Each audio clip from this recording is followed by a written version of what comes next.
Sports podcast.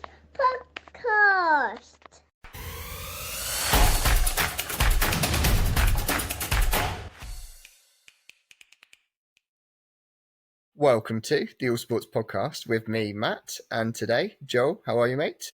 Hey, Matt. All good, man. How are you? All good, thank you. And Femi, how are you? I'm good, mate. All good. How are you doing, bro? Doing really good off the back of the NBA Finals conclusion. Mate, amazing. What was that prediction? Our prediction. I'm pretty sure both of you guys predicted that it was going to be over. It went to 2-2, I think. Yeah. After that, you were like, "Oh, they're just going to run through them." Mate, that aged so badly. It did, yeah. So it went 1-1. So Pacers won the first game. Yeah. So yeah, it went 1-1, and we were saying that after OKC got that first game and it went to 1-1, that it was going to be a blowout. Momentum shifted. We saw no way back. But credit to Pacers and what they've done since January.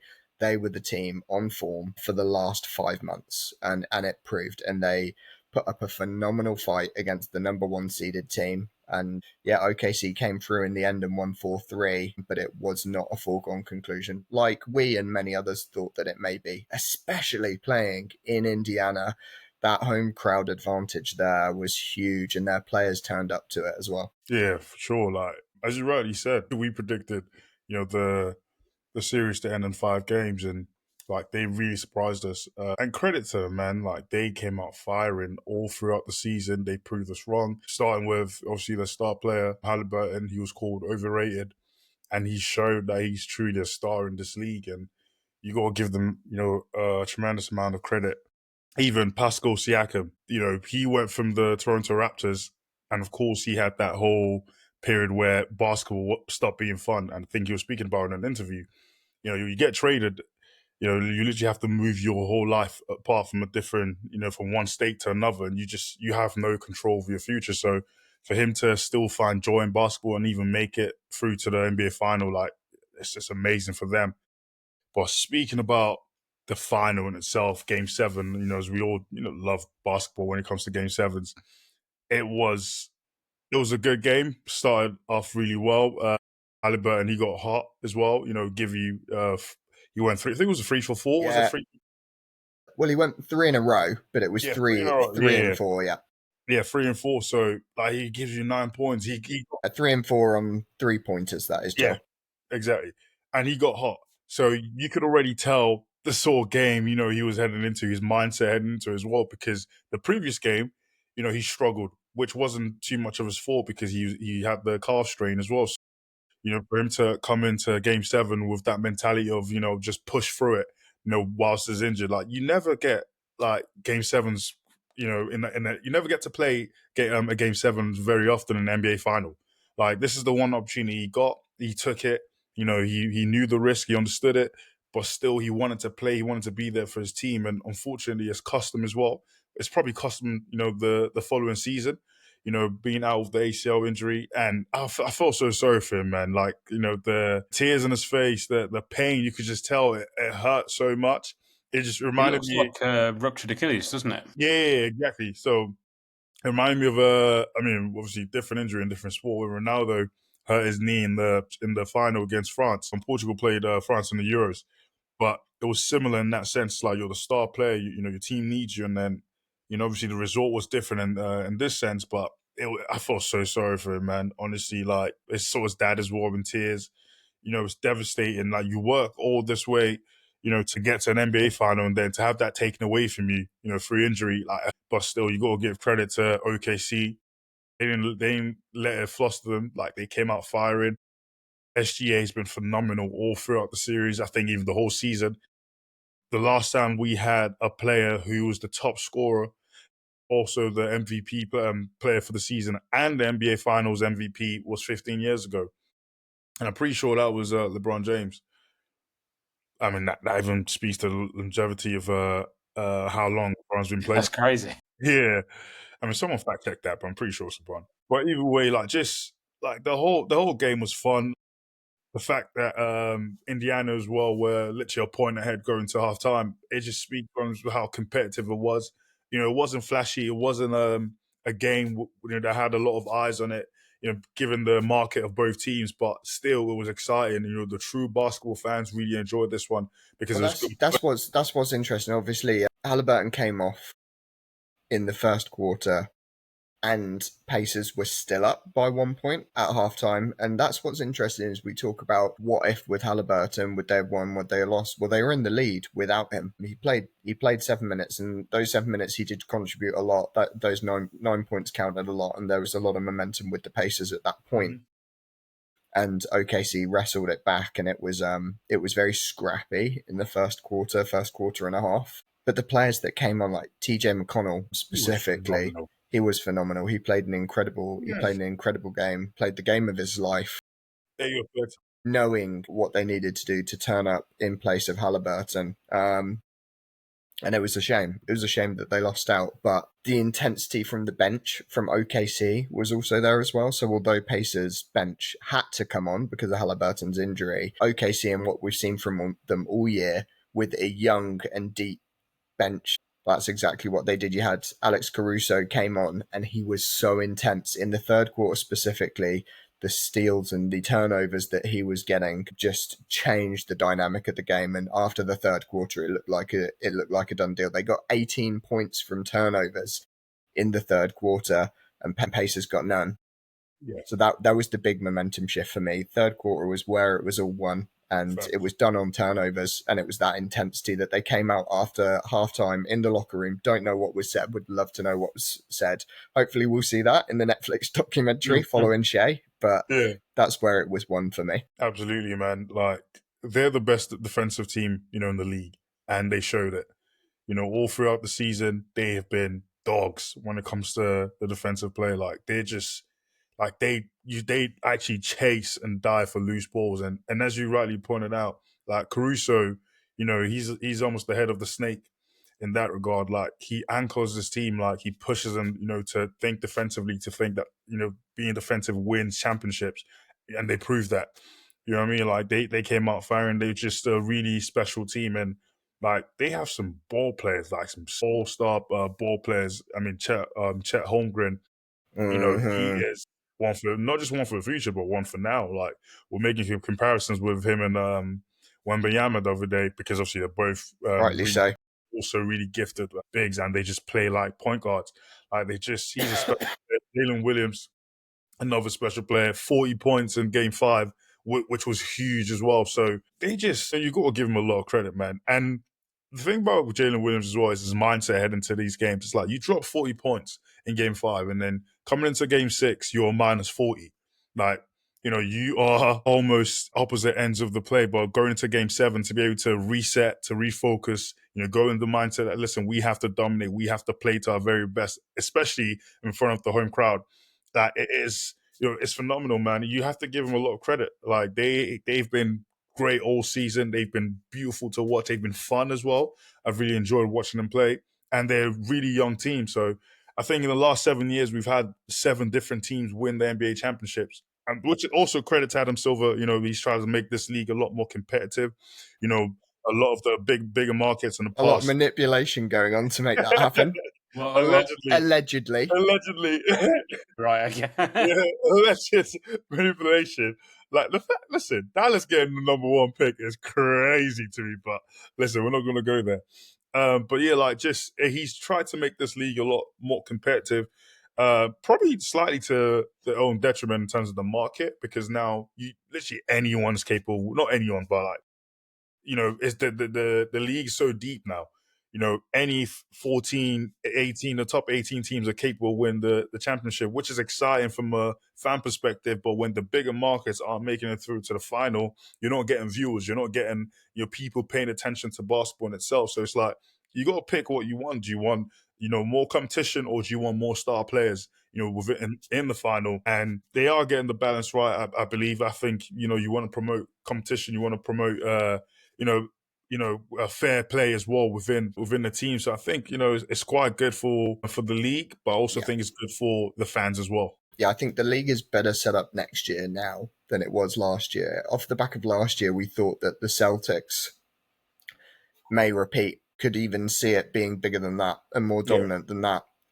However, You're hoping for that. I was hoping for it as a Celtics fan, but I probably had the blinders on a little bit of bias there. But if you look at what OKC have done from where they've been consistently, like fifth in the Northwest, not qualifying for the playoffs until 2022, when they actually got Chet Holmgren was second pick in the draft that year for them. And since then, they then won the first Northwest Conference. They lost in the conference semifinals to the Mavs, obviously, who went all the way to the NBA Finals. And then this year, they're obviously first in Northwest again, and they're the NBA champions. So the last couple of seasons, since they've brought Chet Holmgren onto their books, they've just gone from strength to strength. So we spoke about it with the Celtics last year. They could repeat. Very strong shout for OKC. This young team playing together and the intensity, if they can keep it going, and it's hard. We know 82 game season, it's incredibly hard to do it. Mm-hmm. And then to keep everyone fit through 3 sets of game sevens, that's the mountain. But they've just got to do the marathon first. Yeah. Facts. They've got the depth. And I think even going into the draft as well, they've got 2 players. They've got 2 picks in the first round. So you know they're going to add more not star players, but more quality to the team. You know, more depth to the team as well. So they're not stopping. Like they're a very well run oil machine. Like, you know, Daniel Presti has done an amazing job. Honestly, like being able to construct the team he has. You know, we've got to give him credit for the team of KD, Westbrook, and James Harden in the past.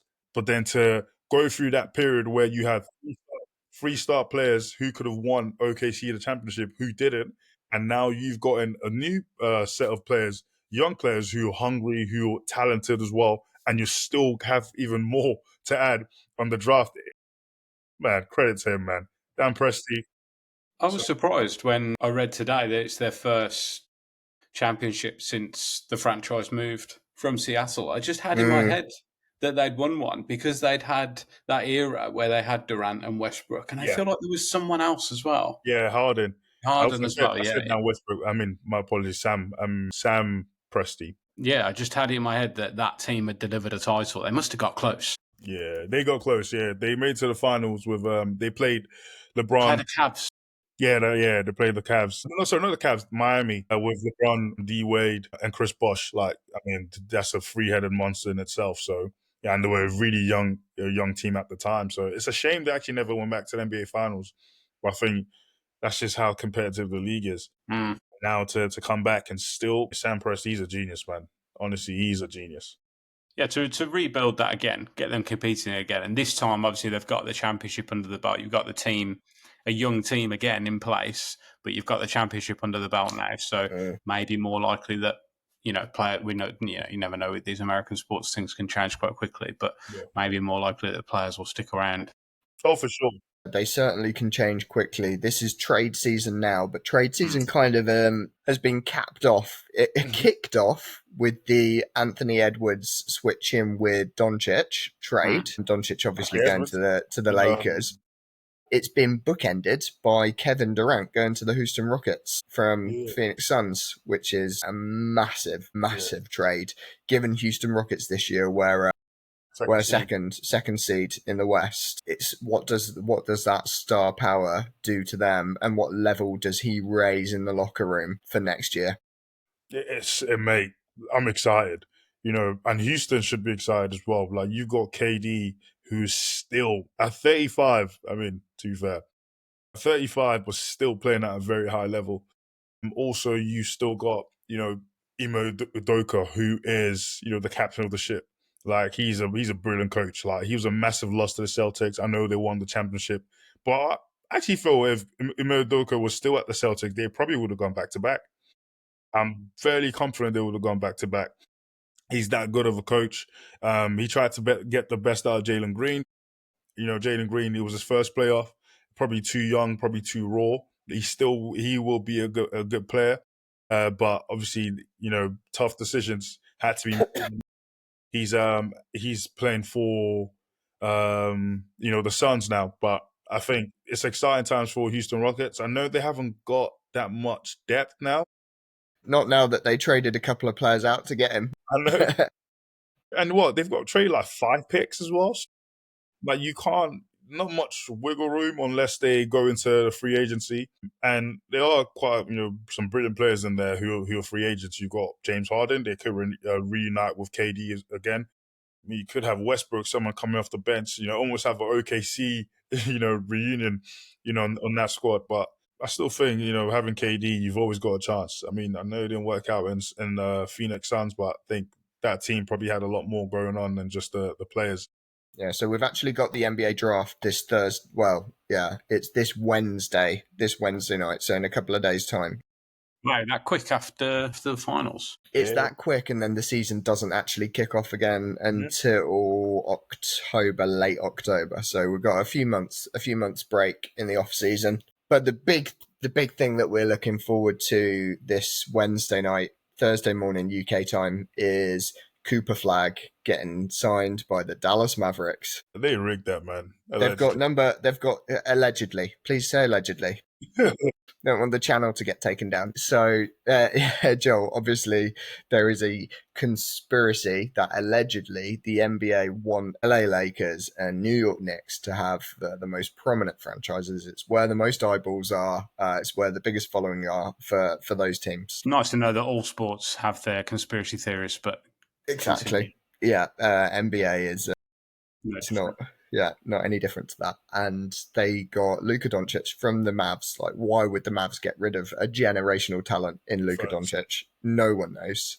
All the reasons given are just ridiculous. That the coach didn't like him, thought he was too fat, blah, blah, blah. Despite his sublime scoring record, some of the best scoring statistics since records were created in the NBA. I'm making a final just the season before that as well. So the conspiracy theory is that the league made the Mavs trade him out to the Lakers to give the Lakers the superstar, but they would give the Mavs the number one pick. The Mavs' chance of getting, because it's done basically in a ballot almost. The Mavs' chance in that ballot was 1.8% of getting the number one pick, and they got it. So their chance was 1.8%. So it was never going to happen. And then it did happen, and it just so happened to be who the Cooper Flag has been raved about for the last 3 years, because he's been playing against NBA All-Stars in various guises, like US teams, junior teams, Olympic warm-up teams, where they do these like practice games and things. And he's been raved about all throughout his high school and college career. He's going to be potentially the face of the NBA for the next 10 years. And the Mavericks have got him. Facts. So they sold their soul to get him. Is that what we're saying? Who knows? Like, crazier things have happened. So, although I don't think crazier things have happened in basketball, that would be pretty crazy. That trade caught us all by surprise. Yeah, so that was that's this Wednesday night, and season kicking off again in October. So we'll have a little look after the draft next week, and then we'll give the basketball a little bit of a pause until the autumn when season kicks off again, and then it's 82 games. Start of the slog. That'll do for today. If you enjoyed listening along, you can like and subscribe and follow us on Spotify and YouTube, and you can get in touch on email at allsportspods@gmail.com. Cheers. Cheers, guys. Cheers.